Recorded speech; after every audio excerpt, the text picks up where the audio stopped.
So I wanted to acknowledge again, because it's always nice to do the two aspects of mindfulness, general comprehension and bare attention. So general comprehension understands the purpose of what we're doing, the suitability of it, whether we're in the correct location for it. Oh, what is the fourth one? Now I forgot. Well, therefore, the purpose, the location, the suitability, and there's one more which I've forgotten. But so that's the general comprehension is when we sit down, the aspect, some aspect of our mindfulness understands what we're doing. I comprehend what I'm doing now. And I comprehend the suitability of it. So, for example, when I was on a 3-month retreat at Plum Village, 3 nuns were called in front of the whole community because they had gone to the store without asking permission. And Thich Nhat Hanh spoke quite a long time in the morning session about how the nuns hadn't discerned the suitability of their drive to the town. It's a fair amount of way to go to the nearest market town from Plum Village, and they're really trying to practice conservation of gasoline. And how many times the ordained community go into town. They're young, we totally understand that wish, oh my God, let's go to town. So is it suitable? Is this what I'm doing? Is it really suitable? And then is this the right place for it? So of course, you know, if we were in a place, if we were meditating, for example, in the middle of a road, that's a ridiculous example, but just to say that wouldn't be as the right place for it. So, or the right place and the right time. If someone's screaming for help, it wouldn't be in alignment with general comprehension to meditate when someone's screaming for help. So it comprehends the suitability and the purpose of what we're doing. And we can always come back to that. I understand what I'm doing here. I'm in a suitable place. I'm in a sangha. I comprehend that. And that not only bear attention, but this general comprehension builds wisdom, is an important aspect of wisdom. So just again to say that sometimes with when we get very, very focused and concentrated on the arising and passing of phenomena, sometimes it's hard to make an assessment of what we're doing.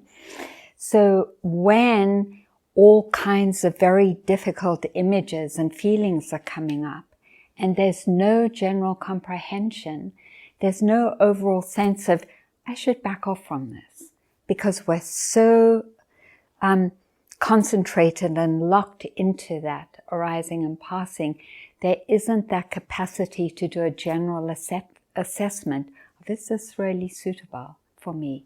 I should probably back off. So that's the beauty of general comprehension. And then what actually is this bare attention? And it's remembering. That's the definition, the Abhidharma, remembering to be present, to know the experience.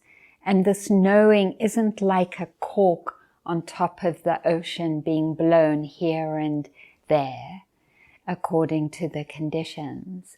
It's like a pebble dropping into the water, deep into the depths.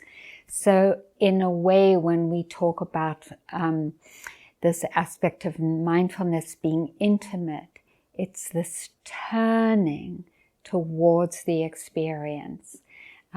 Some practitioners talk about it as becoming face to face with the experience or the object and confronting it. That's one way of saying it.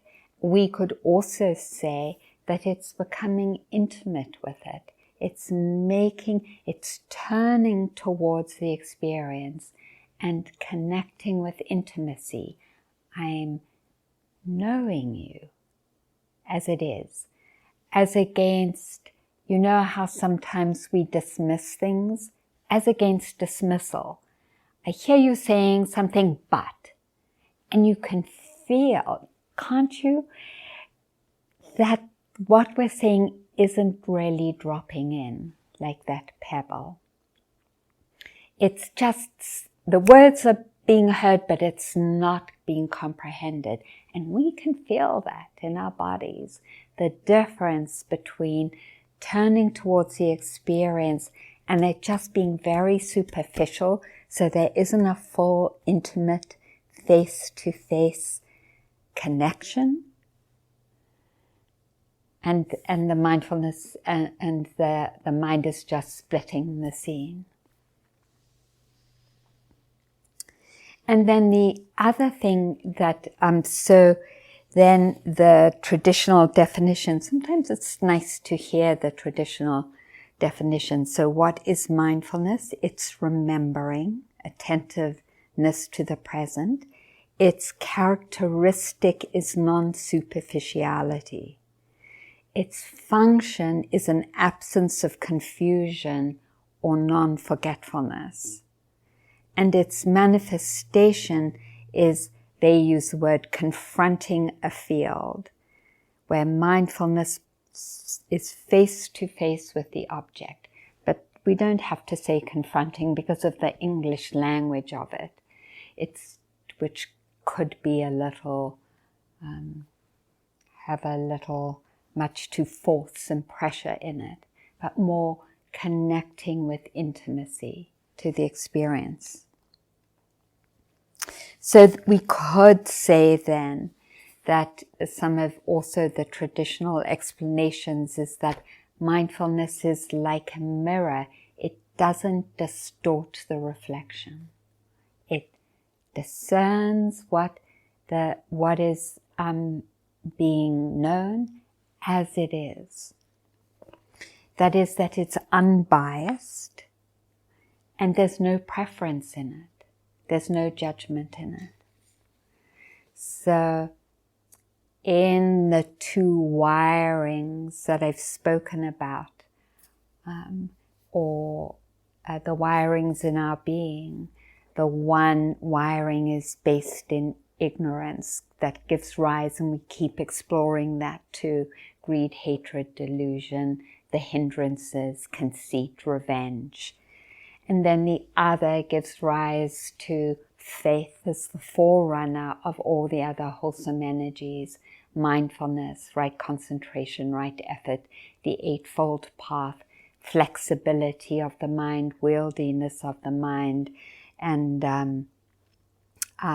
of the body, and some of the more descriptions of the mind in states of samadhi, and then the divine abodes.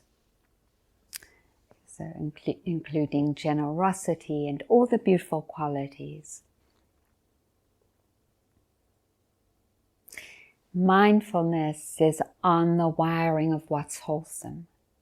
And this is really so helpful to know, because the moments of consciousness where mindfulness is present, when it's present, are arising very quickly, and it could feel as though we're being mindful of anger. But actually, where the mindfulness is comprehending the anger after it has arisen. In any moment where there's mindfulness, it's always wholesome, so there's no anger there. there's always wholesome results from mindfulness, because it's on the wholesome stream of mental factors, where all those beautiful mental factors only bring well-being. And so what we're doing when we're bringing mindfulness to the experience is that we're either noticing it in retrospect, or the mindfulness is being interrupted and then coming back again. So just to say then that mindfulness is a beautiful quality and brings good results. And so that's a great refuge to place ourselves in.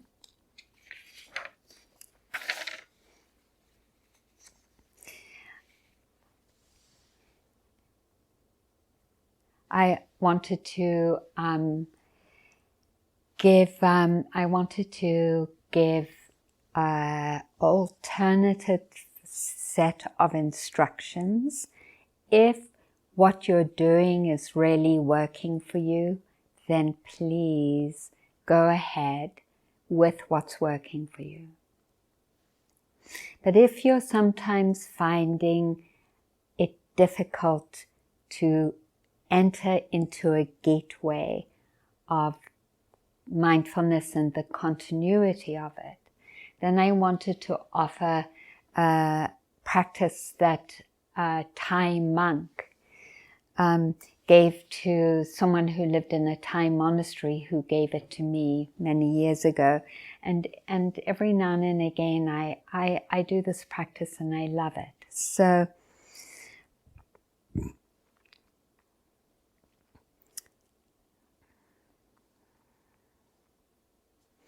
I was going to give some other instructions too, but I'm going to just do this one.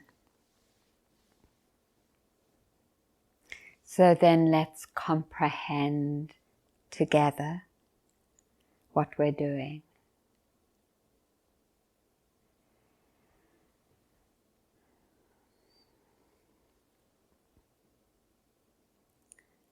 And in this comprehension, again and again, is the appreciation of what we're doing.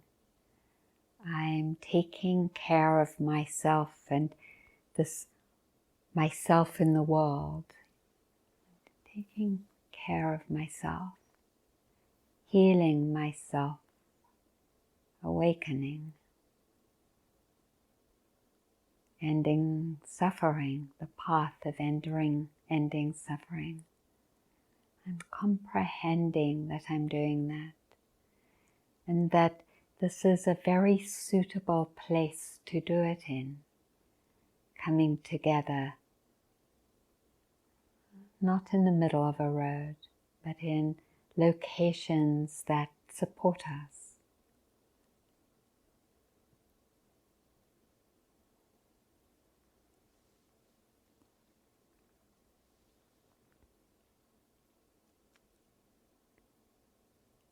I appreciate these good conditions that I found myself in, coming to the Dhamma, that could be included in this general comprehension, the preciousness of these teachings.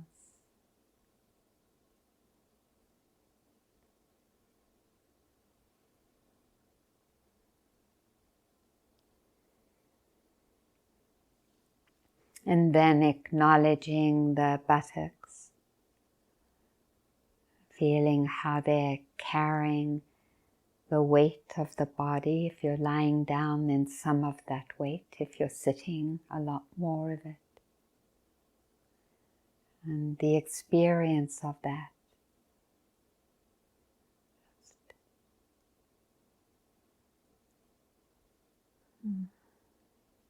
Noticing those sensations, pressure, warmth, coolness, vibration.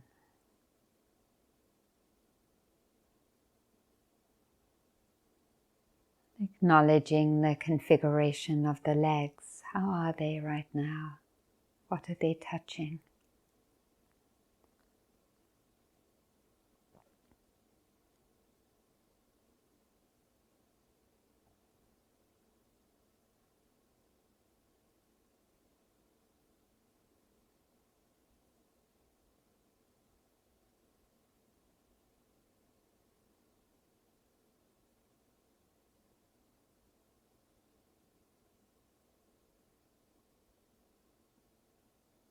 Where are the feet?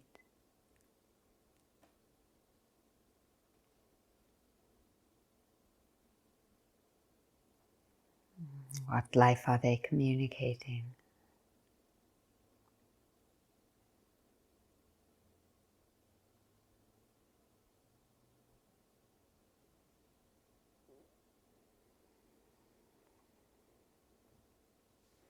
Notice where your hands are resting.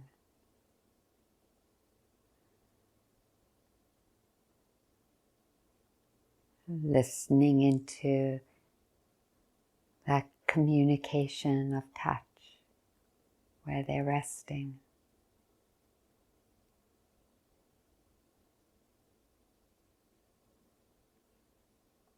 I not only know the sensations, but I comprehend that I'm knowing. I understand that this knowing is in service of my well-being. And so I can relax.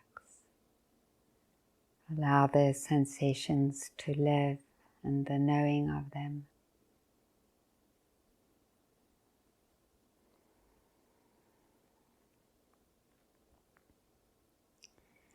And then if you would like to take a few moments to experience this type of meditation, allow your left hand to be lifted up into the air, just around a little below the chest.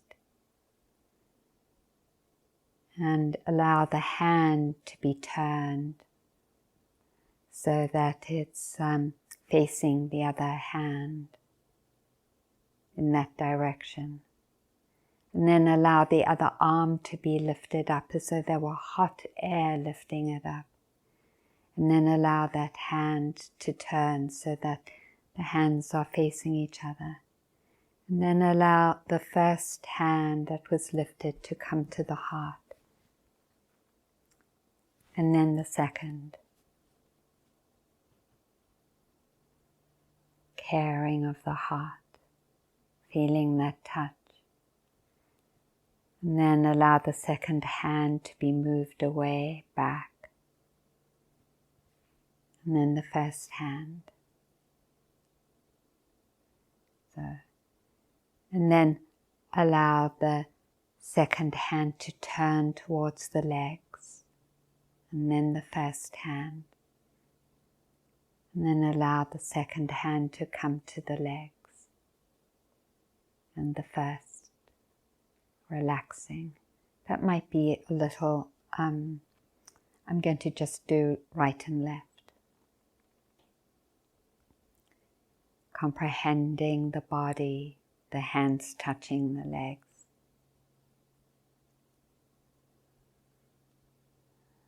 Experiencing the support under the body. And then again, allow for me, the left hand to, and could be yours too, the left hand to arise. And then allow the right hand to arise.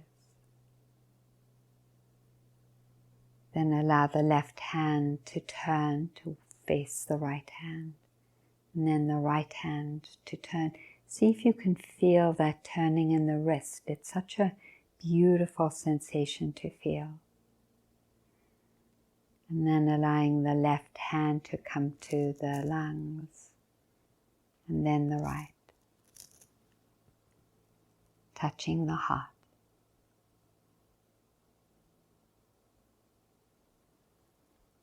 Now allow the right hand to lead. And the left hand to lead. The right hand to turn to face the legs. And then the left. Don't miss out the turning again. Really feel how that hand is turned.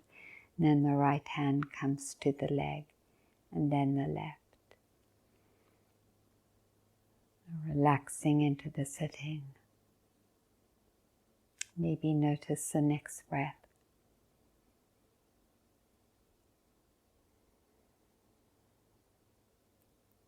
Maybe notice how the tongue is lying in the mouth.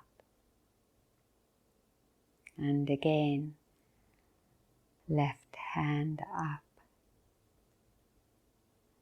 right hand up softly, letting that hot air lift it. Then left hand is turned, staying with the wrist and how the right hand is turned, that turning sensation. And left hand is moved to the heart, touches around the heart, feeling that touch, and right hand, embracing the heart. And right hand leaves, so does left. Right hand turns to face the legs, left hand turns to face the legs. And then right hand comes down, left hand comes down, surrendering the weight of the hands and arms, relaxing. Noticing the breath.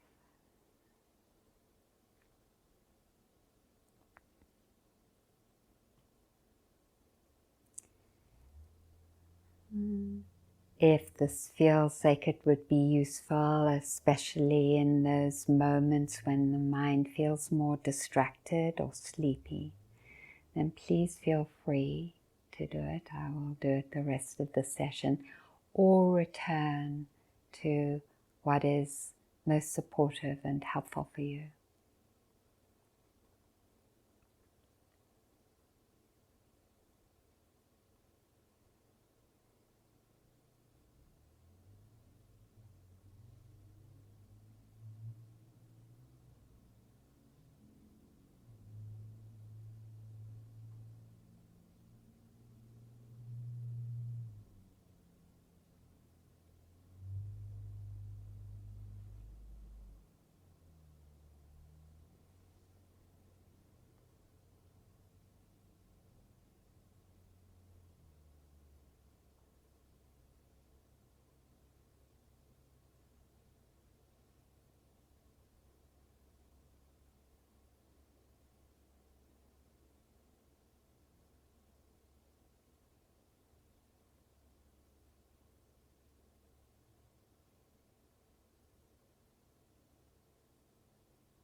See if you're really connecting with your experience, intimate, face to face,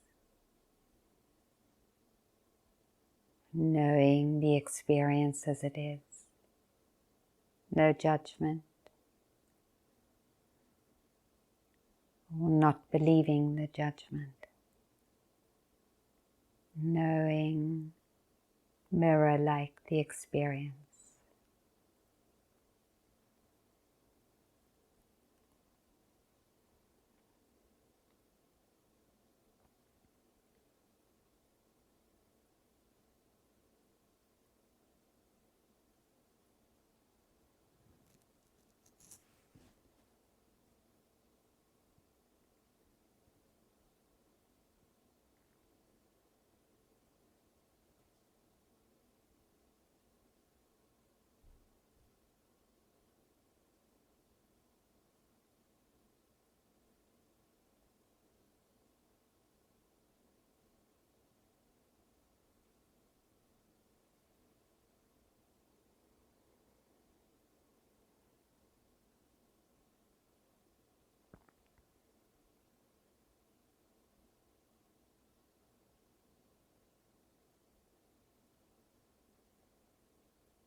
Thank you for your practice.